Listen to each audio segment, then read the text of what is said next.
জামাত ইসলামের নারী কর্মী এবং দায়িত্বশীলদের উপরে অত্যন্ত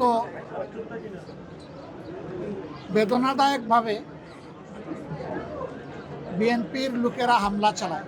গতকাল ঢাকা 15 নির্বাচনী এলাকার যে এলাকাটা মিরপুর এবং কাফরুল নিয়ে গঠিত, সেই এলাকায় সকাল 11টার দিকে একটা ঘটনা ঘটে, আবার বিকালের দিকে আরেকটা ঘটনা ঘটে।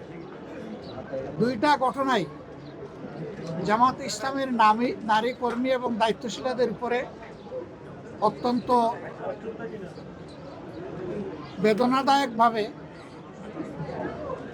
বিএনপির লোকেরা হামলা চালায় এবং তাদেরকে আবদ্ধ করেও রাখে। পরে আইন শৃঙ্খলা বাহিনী এবং আমাদের লোকদের উপস্থিতিতে তারা মুক্তি পান। এই জায়গাটায় তারা ক্ষান্ত হয়নি। তারা আমাদের নেতাকর্মীদের উপরে হামলা চালায় দেশীয় অস্ত্র দিয়ে। তাদের মধ্যে অন্তত 16 জন গুরুতর আহত হন। আহতদেরকে চিকিৎসা দেওয়া হয়। তাদের মধ্যে কয়েকজন এখানে ভর্তি আছে।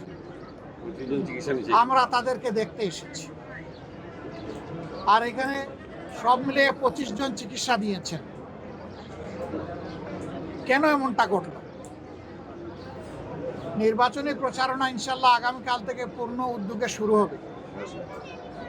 আমরা দেশে একটা শান্তিপূর্ণ একটা সুষ্ঠু নির্বাচন চাই, যেই নির্বাচনে জনমতের প্রতিফলন ঘটবে, মানুষ স্বস্তির সাথে ভোট দিতে পারবে, কোনো ভয়ভীতির পরিবেশ থাকবে না, এমন একটা নির্বাচন আমরা চাচ্ছি। যুক্তির খাতিরে যদি ধরে নেওয়া হয় যে আমাদের দলের কেউ নির্বাচনী আচরণবিধি লঙ্ঘন করেছে, এর জন্য যথাযথ কর্তৃপক্ষ আছে, তারা কর্তৃপক্ষকে বলবেন। কর্তৃপক্ষ তাদের মতো করে উদ্যোগ নেবে এবং আমাদেরকে সেই ব্যাপারে সম্পৃক্ত করবে, আমাদের কাছে জানতে চাইবে। আরও অনেক পদক্ষেপ নেওয়ার তাদের এখতিয়ার আছে। কিন্তু কোনো ব্যক্তি বা দলের কোনো ধরনের কোনো এখতিয়ার নাই এই ব্যাপারে কোনো মব সৃষ্টি করার। আমরা এই নোংরা মবের নিন্দা জানাই এবং আমরা দেখতে চাই যে মব যেন এখানেই শেষ হয়। মনে রাখবেন, দুনিয়ার মানুষ এখন অনেক সচেতন। মব করে জনমত এখন প্রভাবিত করার দিন শেষ।